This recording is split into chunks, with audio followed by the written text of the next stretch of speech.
When I became a caregiver, I had no idea what I was getting into. I just knew I had to do whatever was needed to care for someone I love and run my business and take care of the day-to-day of family and home and living a life. It wasn't long before I was in over my head, depressed, burned out, disappointed in myself, full of judgment and self-criticism.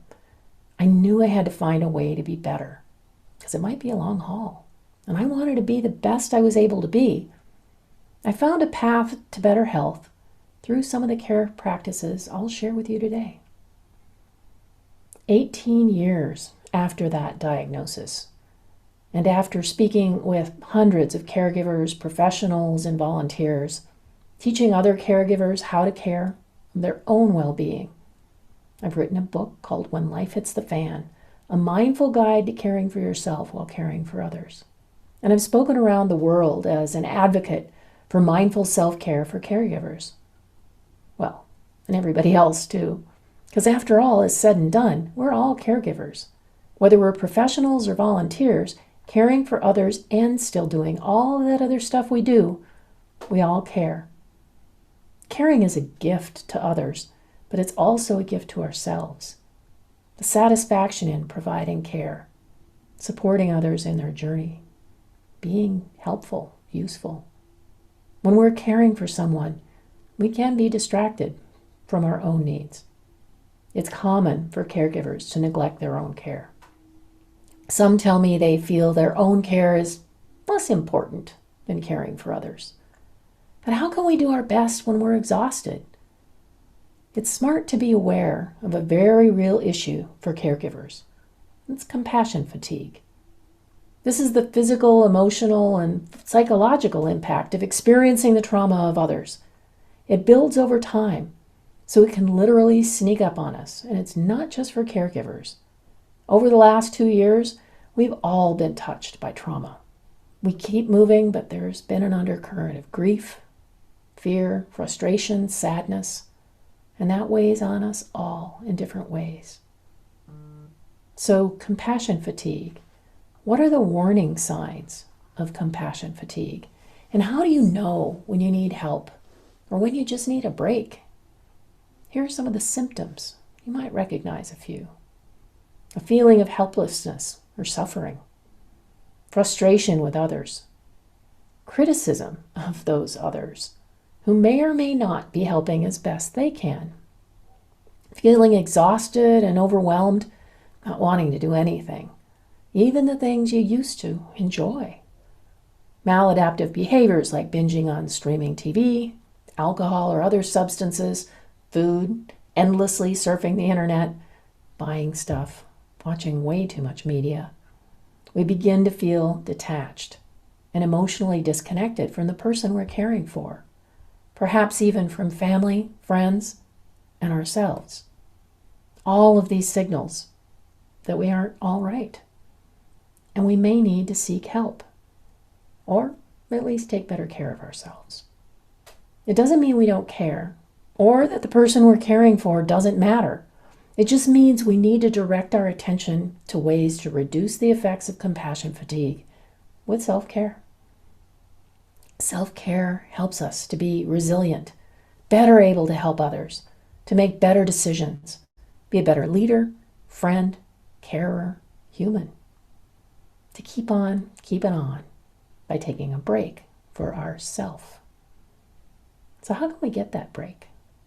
When we feel there's no way we're going to get it, there's a lot of resources available for mental health. And there's also things that we can do on our own in just a few moments. I call it microdosed mindfulness. In our day-to-day lives, we often get frustrated. It can sometimes be overwhelming. And part of the power of mindfulness is self-awareness. Really, it's the core of mindfulness. Self-awareness.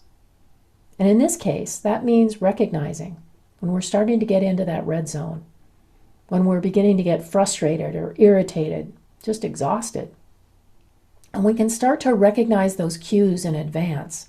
We can deal with them before they get blown out of proportion, before we get burned out. Here's a practice that you can use. I call it checking in with yourself.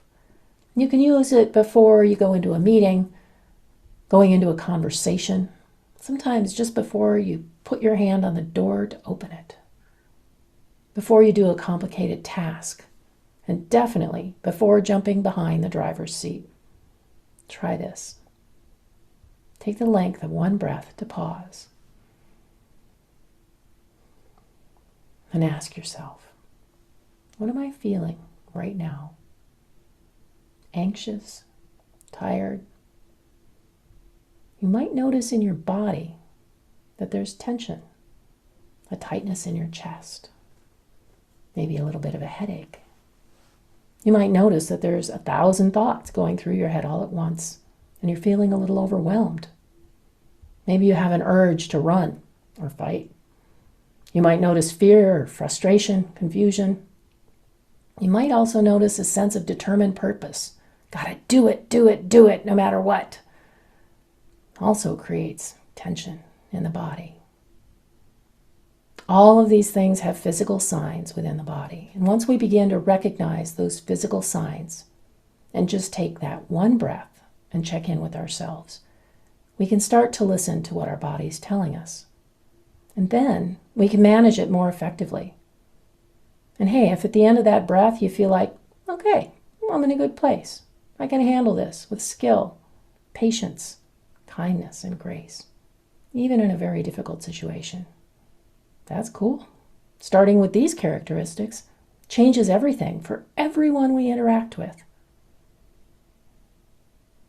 Something that I do frequently when I check in with myself and recognize that I'm tense is very simple. I just exhale.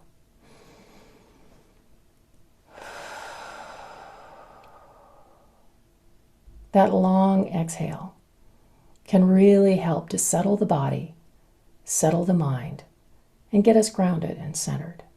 Now, if there's people around, I might do it a little more quietly.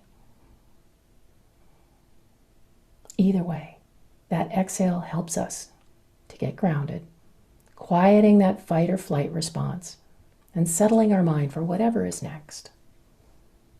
Another thing I might do is just take a moment and bring to mind why I do what I do. Helping people feels good. Working with clients feels good. Reminding myself that I love what I do and I do it for a very good purpose. That helps me to be settled in. And rather than getting tense about it, I actually find gratitude and appreciation for this work. And that helps me to keep going. It gives me sustenance.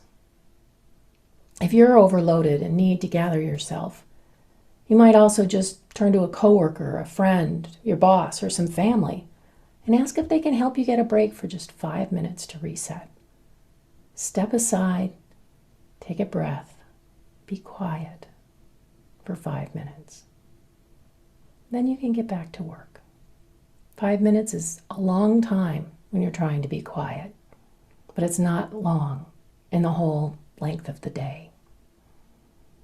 Another thing you can do is really think about gratitude and appreciation. They're powerful tools to get us out of a funk. If you notice that someone around you has done something positive, take a moment to appreciate them in your heart. Let gratitude wash over you for the simplest things.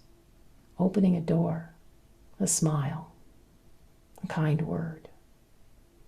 That feeling of gratitude and appreciation lifts our sense of well-being, and that of those around us as well, especially if you share that appreciation with others. I mean, think about it. When you hear from someone how they appreciate another person, doesn't that feel good for you too? When you support a coworker and they succeed, doesn't it feel great to see them succeed and be happy?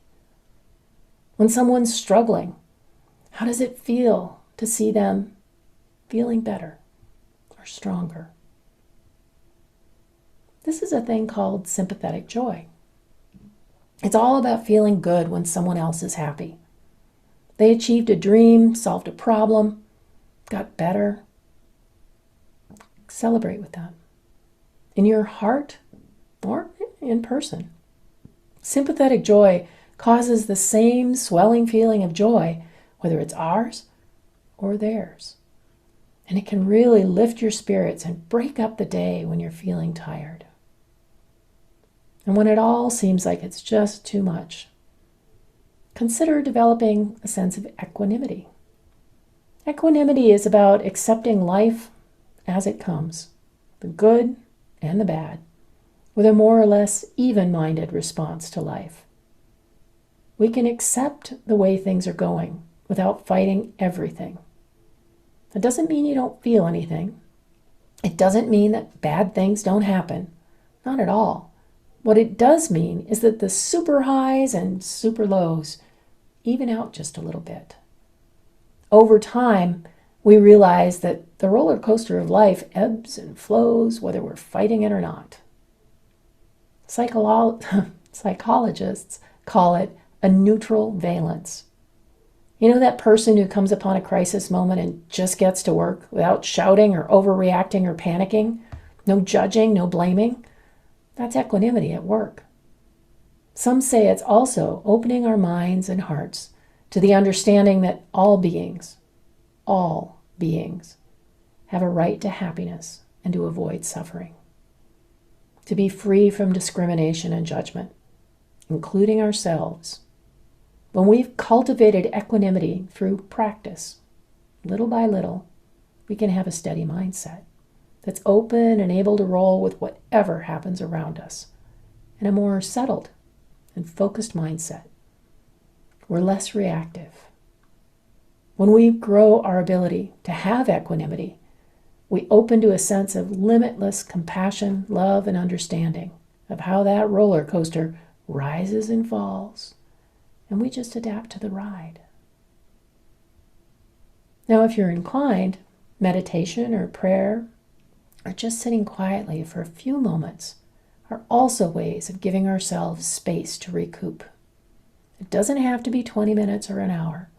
We can meditate in 1 minute. Simply stop what you're doing. Sit or stand quietly. And just notice that thoughts are going to come and go in your head. So are emotions, physical feelings. And that's okay. Just allow yourself to be for 1 minute. You'll find that this 1 minute can calm the spirit and the body. It refreshes. At first, it might feel a little uncomfortable. But I guarantee you that over time, it'll become something you rely on, that you look forward to, that you miss when you don't do it. This is self-care. Creating self-awareness and habits in your life that help you to be your best self, to be the best human that you are with limitless potential. This is why I do what I do. It helped me overcome overload, burnout, depression, and a sense of hopelessness that was crushing. I was able to find a place where I can be centered, focused, compassionate, and kind, even to have some equanimity when life hits the fan again. Well, most of the time. I'm here to help you, and I sincerely hope that this helps you. And I want to wish for you all, may you be safe, may you be happy, and may you live your life with joy and ease. Thank you so much for listening.